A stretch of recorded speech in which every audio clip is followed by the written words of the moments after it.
And we are live again for another episode of the Quit List. We appreciate you guys joining us today. Right before we start, we want you to go ahead and hit the share button.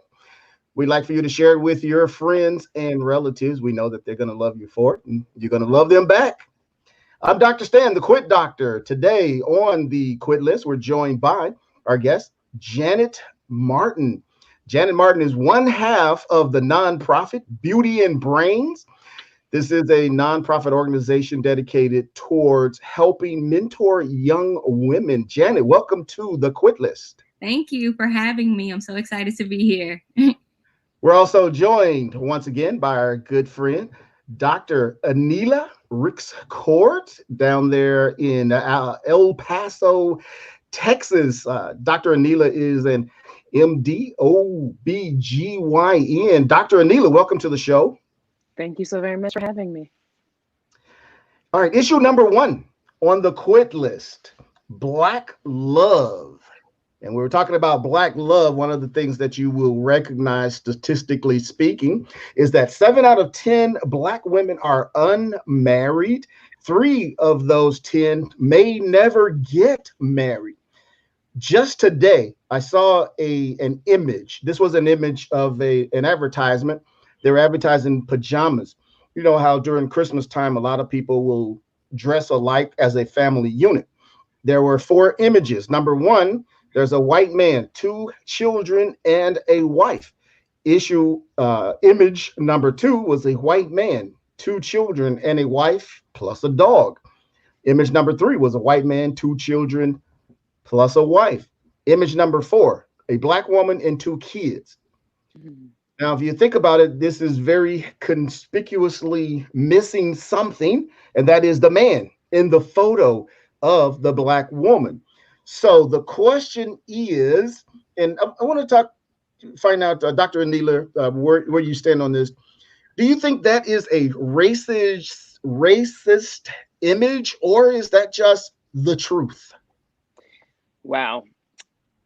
You could go either way with that one, but I think probably art kind of imitates life, and maybe it's reflecting an audience that they recognize is there and is underserved, and they're trying to serve that audience. I mean, I'm not big on wearing pajamas that match up with my whole family line, but hey, if it sells some PJs and you got family togetherness, I have a tendency to be an optimist. Not that you can't find racism in all kinds of places, but I'm hoping that they recognize that that's a thing, and they're trying to cater to that market. And when you say that, you're talking about, when you say they're trying to cater to the market, you're talking about the market of single parents? Sure. My mother was a single parent of 3. Yes, for sure. How does that sit with you, Janet? What do you think? I think that I kind of agree with what Dr. Anila said about they're trying to cater to that single Black parent, because I do have friends that are single Black parents now, and they are out looking for Christmas pajamas to have a Christmas photo shoot with their child. So that could be what they're tailoring it to. But because you said the other images were with husbands and stuff, I do think they missed the mark on maybe they could have had 2 images of Black families and had another one featuring the husband, because why is that an audience that you're choosing not to cater to? Like, why were you only focused on the single Black parent? So I do feel there's a little bit of racism hidden in there, but optimism, they could just be tailoring to that audience. So yeah, and that is a good point, but it was definitely glaring that the woman, especially when you put the photos side by side, and there's 4, all 3 of the white families have father, mother, children, except the Black family, the woman with no man anywhere in sight. It makes it very obvious that it in fact jumps out at you that the man is missing from this photo. Sherry Shepard on The View, she said that she is single and divorced, so she is one of those single Black women. She said that she needs a man. What about that, Janet? Think Black women need a man? Okay, me personally, I don't think Black women need anything, and I think that's how times are changing. I think back in the day, maybe Black women felt like they needed a man when we weren't able to work or we weren't able to do those things. But you can check the statistics now. Black women are doing everything plus more that a Black man can do. And so I don't ever think a Black woman needs a man. If he's meeting your standards and meeting your expectations and he's adding to what you bring, then sure, it's nice to have one, but need, not necessarily. Do they need a man? Dr. Anila. No, I agree with Ms. Martin 100%. I think that even that's a sticky wicket though. My mom was a single parent and she raised 3 daughters. So clearly she didn't need a man. I mean, clearly she had one at one point in time to get them 3 daughters, but she didn't need a man in order to be able to raise those 3 daughters. I think that, much to Ms. Martin's point, I need somebody who's going to compliment me. I'd like to have a man, and clearly I've been with the same dude for 30 years, so clearly I have one. But as it relates to my survival, I don't, it's not like air or like water or like food. It would be nice to have someone who compliments you and adds to, and you all complement one another, but I don't know that it's necessarily a need. Well, why do you think, statistically speaking, so many Black women are unmarried? Another statistic relating to that says that Black women are twice as likely to not be married as white women. Well, it's interesting you asked this. So, of course, I have been out of the dating game for a hot minute. And as I mentioned, I've been with the same dude for 30 years, married for 24. So I literally had to go to the data. You know me, I'm a big fat geek. And so when I went to the data, what I found was there was an article from Family and Marriage Therapy, and it looked at African-Americans that had never been married. Now, granted, it was a small sample size, very small, but it looked at essentially 26 people, 13 men, 13 women who were between the ages of 25 and 35. And the reason that they gave, outside of the fact that people are incarcerated and that makes them less likely to be able to be marriable or to contribute to your background or your life or your household. But outside of that, the study suggested that there was commonality with, oh, look, we come from the same culture. And in the very beginning, it's great because we can relate to one another. But this 19-page study suggested that institutionalized racism makes it hard for us to stay together, that there's so much trauma associated with being Black and experiencing racism in this country that eventually it starts to wear on your relationship. And it makes it so that it doesn't last. Like, even when they looked at folks that were cohabitating, all of these people wanted to get married, but they just didn't get married. And so in this 25 to 35 age group that is still looking ideally to partner up and have somebody, the trauma of being Black is teamed too much, and your commonality lets you get together, but you can't stay together, according to this thing. And I can tell you, I know numerous Black female physicians that are in their mid, late 30s, early 40s, looking for somebody to marry and have children, looking specifically for a Black man to marry and have children with, and they are single and rolling past their point of fertility, still looking for somebody to marry because they're not there. If you go to blackdemographics.com, they talk about where the Black people are. And apparently there's 92 Black men to every 100 Black, no, I'm lying, 73 Black men to every 100 Black female, depending on where you live. Apparently, if you go to Honolulu, it's banging. It's 294 Black men to every 100 female there. But it's where they live and where they're clustered and where you are, and if they're not in the prison industrial complex. Mm-hmm. What about that, Janet? You think that institutional racism actually plays into this conversation?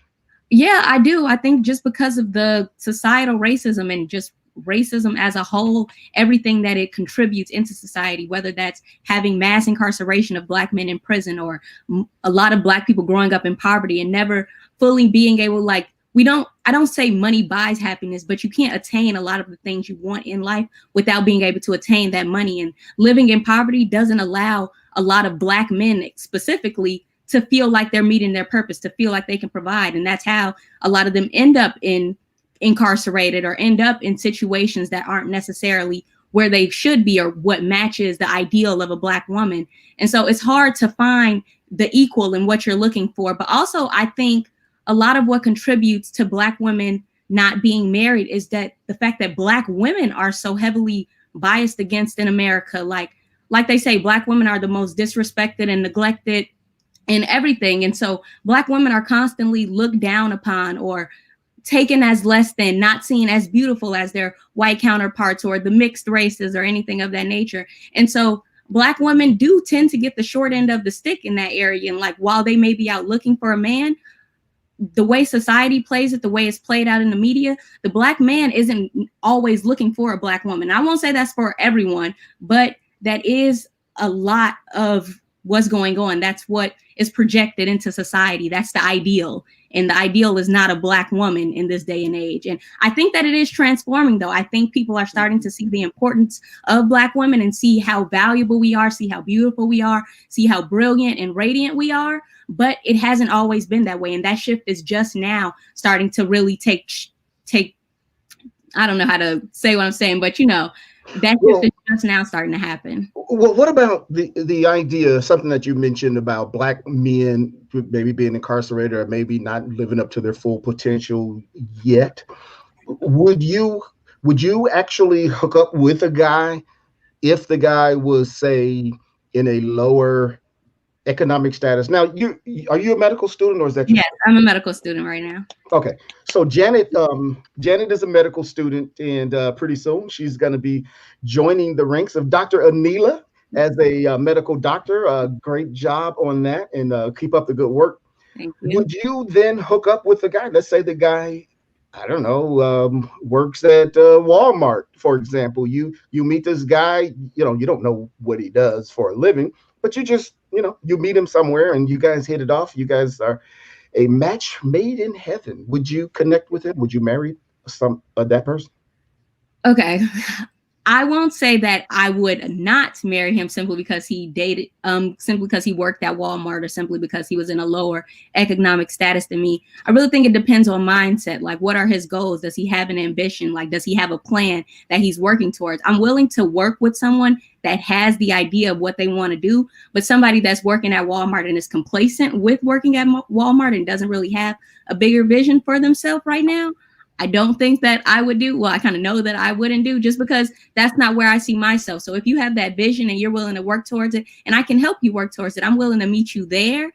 Because I just think two people have to kind of be whole within themselves first and be already on their own path and just join paths. You can't be stuck in your path and I'm on mine, and then I just pull you along on my path, because it's not going to work out for long. Eventually you're going to feel that something's missing, or I'm going to feel that something's missing. And it just won't really work out that way. But if he knows who he is, he has his ambitions together, and it doesn't really matter where he's at right now, because I can see where he's going. And I think that would make more of where I would. Dr. Anila, what do you think of this? One author wrote this book, and he talked about the Denzel principle, referring to Denzel Washington. And the idea is that Black women are looking for this ideal prototype of a man.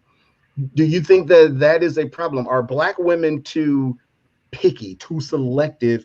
And does that prevent them maybe from connecting with, in other words, they have this storybook fantasy, romanticized idea of what their man ought to be. He ought to be able to, ride the black horse and ride off into the sunset. And he's got to do all the great things that in the movies, which we have seen Denzel. But I digress for a second. Denzel Washington, there's nothing I haven't seen this guy do. That guy is pretty magnificent in terms of his acting skills. But so this author is saying that Black women are too predispositioned to fantasize about what the man ought to be, and by doing that, they are missing out on good men.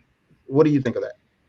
Ooh, sticky wicket. You set me up for that one. So a couple of things. I think realistically, generally, that's a sweeping generality. I think generally the problem is, as Ms. Martin alluded to, I think if we did the work that it took beforehand, before we go looking for somebody else to complete us, that probably would increase the likelihood that you could actually find somebody who could complement you. I think that the reality is, when we are immature in our experience with relationships, we all have some idea and fantasy about what it is we're looking for. As I mentioned to you a hot minute ago, my husband did not come in the package I thought that brother was going to come in at all. I thought he was going to be tall, dark, and handsome, and he's tall and handsome. There ain't no dark in there at all. But in my mind's eye, he was going to be brown, and we was going to have brown babies. And so I think that can go both ways. I think that as you continue to evolve mentally and spiritually, I think that you get out of your own way and you're more open to what you're looking for, not necessarily coming in the package that you thought it was going to come in. Like, I mean, there's only one Denzel Washington. He's happily married to his wife, and they've been together for 11 years. And so his son is cute. I don't know who he's looking for, whether or not he got somebody, but if you're looking for just that, you're going to be in #trouble. So I think, yes, there is truth that perhaps, I don't know about the term too picky, because I think you have a right to like what you like and look for what you're going to look for and accept what you deem to be acceptable for who you are and where you are. But I think that it's a matter of emotional and spiritual evolution from the standpoint of, if you so stuck on, but he don't have a 34-inch inseam, well, then you might be by yourself, because God might send you somebody who got a 25-inch inseam or 30-inch inseam, and he was everything you thought he was supposed to be, except your own bias precluded you from seeing it. So yeah, that's my answer. Okay, it's time for us to hit it or quit it on issue number 1. The question, of course, is we're talking about Black love, and the question is marriage dead in the Black community? Janet Martin, Brains and Beauty, is marriage dead? Give me a hit it or quit it. Hit it means yes, quit it means no. What do you think? Quit it. I do not think so. To elaborate, I think that marriage is transforming in the Black community. I don't think that it's dead. I think that what it used to be before, Black women were really able to embrace our full selves and really were fully confident in everything that we are. I think Black women were settling. I think Black women were accepting what they could get from a Black man, and just having the husband was all they wanted. Like, oh, I got the ring, or I have a husband. It didn't matter about if he was meeting your needs or if he was fully satisfying you. But now, as we're transitioning, and it's 2020, like, things are changing. Black women are fully confident in ourselves. We're embracing everything that we are. We're doing the work. We're going to school. We're starting the businesses. And now I think we're looking for men who are truly our ideals, who truly meet the standards that we have set for ourselves and our expectations. And so now I think marriage is going to be a lot happier, actually, and a lot more equal on both sides, because you're actually seeking a partner who can match you instead of just a partner who can do for you, because men were used to be above women, but now we're seeking someone who's equal to us, who can compliment me, and then we can get together and bring each other up. And so I don't think it's dead. I think it is transitioning, but I think it's transitioning for the better. Dr. Anila, hit it or quit it. Is marriage dead in the Black community?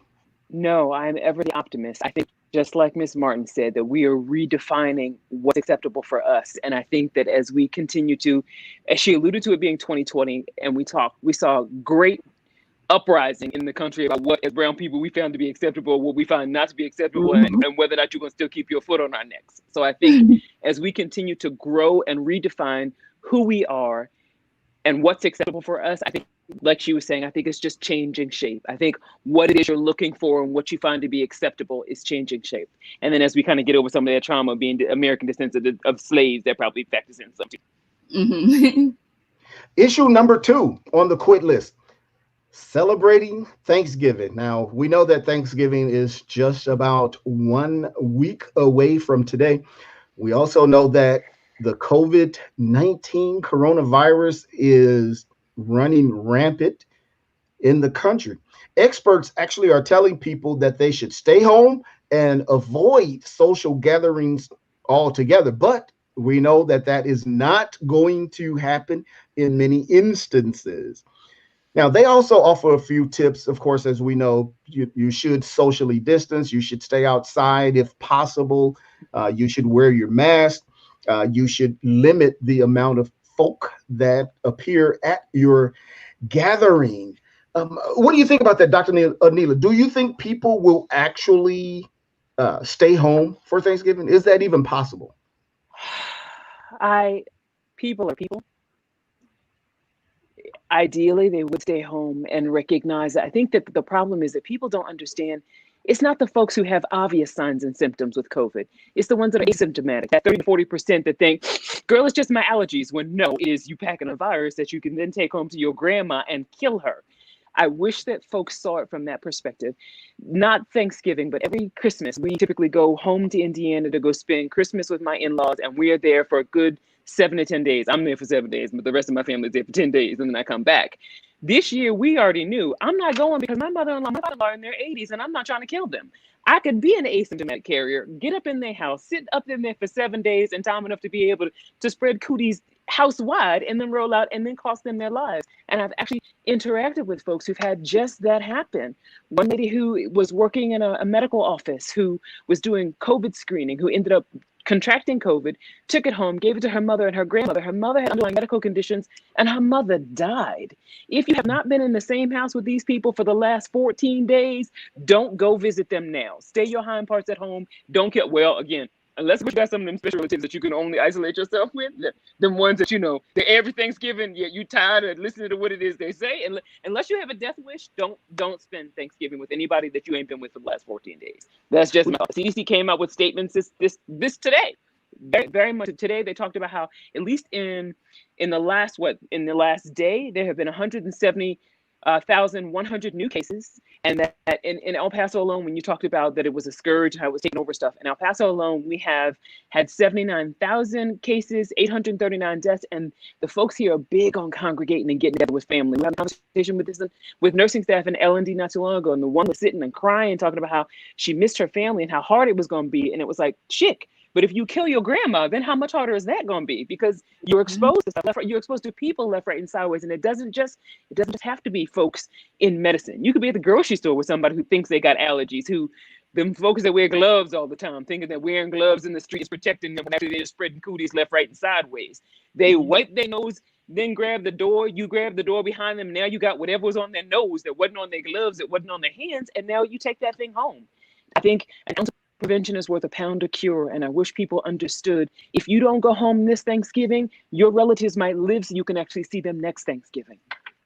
But that's just my thought. Janet, one of the reasons I should say that people don't stay home is the emotional attachment to their family. They miss their loved ones. They haven't seen them in almost a year. These are the holidays, and even when if people are going to see their loved ones one time during the year, it's going to be during the holidays. What do you think of that? How do you emotionally handle that situation? How do you tell your loved ones, for example, I'm not going to show up this year for the Thanksgiving dinner? Well, I think personally, it's great that we're in 2020. We live in a very technological world. Like, we have a lot of ways that we can do things virtually. I know personally, my family, we already have, like, my grandmother made like Thanksgiving shirts for us all to wear, but she was already planning on us having just a Zoom Thanksgiving, eating our own meals and just wearing our shirts on the camera for us all to see.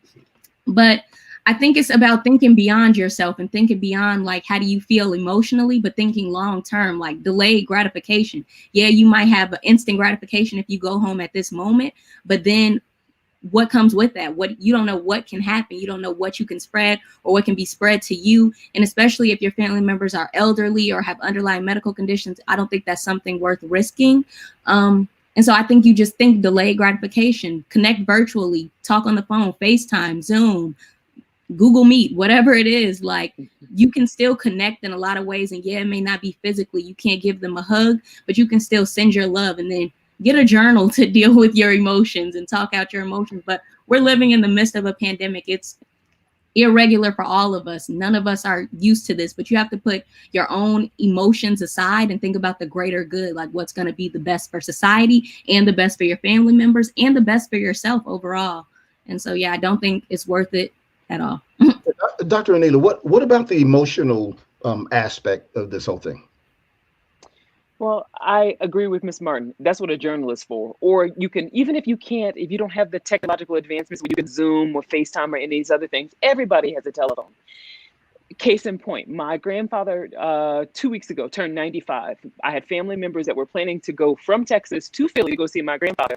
And in trying to keep the peace and not say anything and not be the disruptor, I pretty much had to talk to my family and let them know, look, he's got congestive heart failure. If you want to kill him, go home and see him. It's as simple as that.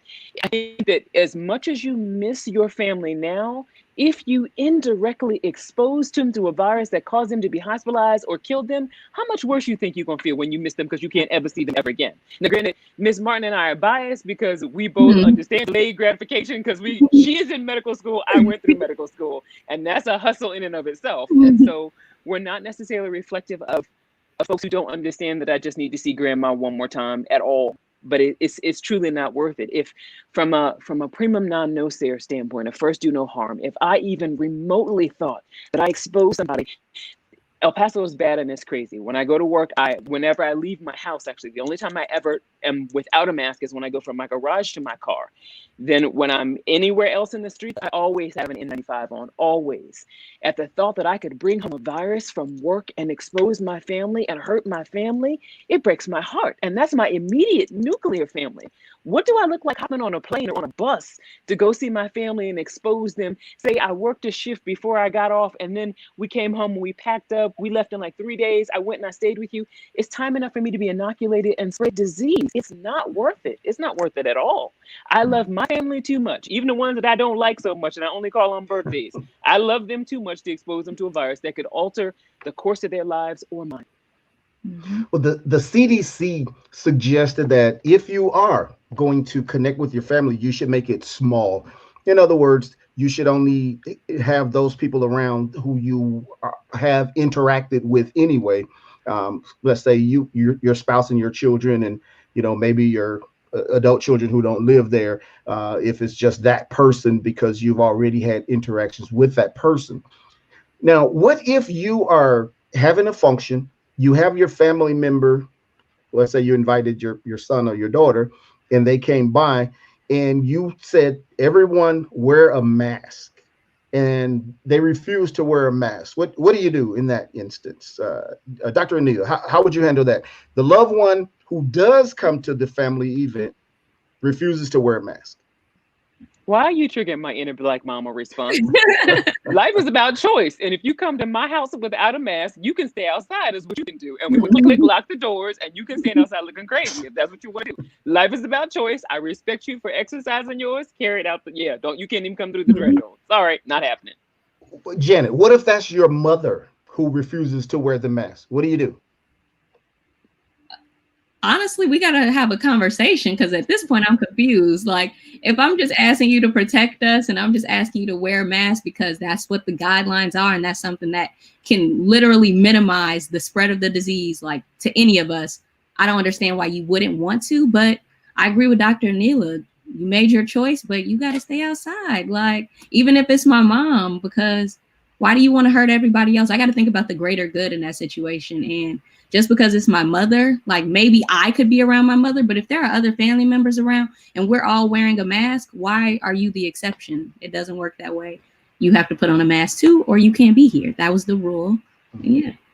Do you think that larger families are suffering more than smaller families? You know what I mean? Like you have a big family, you've got 10 siblings, and versus someone who maybe is a single child, or maybe have 1 or 2 siblings. You think larger families are suffering more from an emotional standpoint? I wouldn't necessarily say more or less. I think that the way we all experience emotions is relative. And so if someone's suffering from a small family, you can't really compare it to the same way someone's suffering from a large family, because the experience in each of their minds is going to be the same. So I wouldn't say more or less. I think we're all suffering the same. We're all dealing with the same type of suffering. And whether you come from a large family, a small family, we're all dealing with the loss of our world as we know it and adjusting to these new circumstances and these new norms. So I don't like to compare faults or compare sufferings between people, because you can't really say one is worse than the other.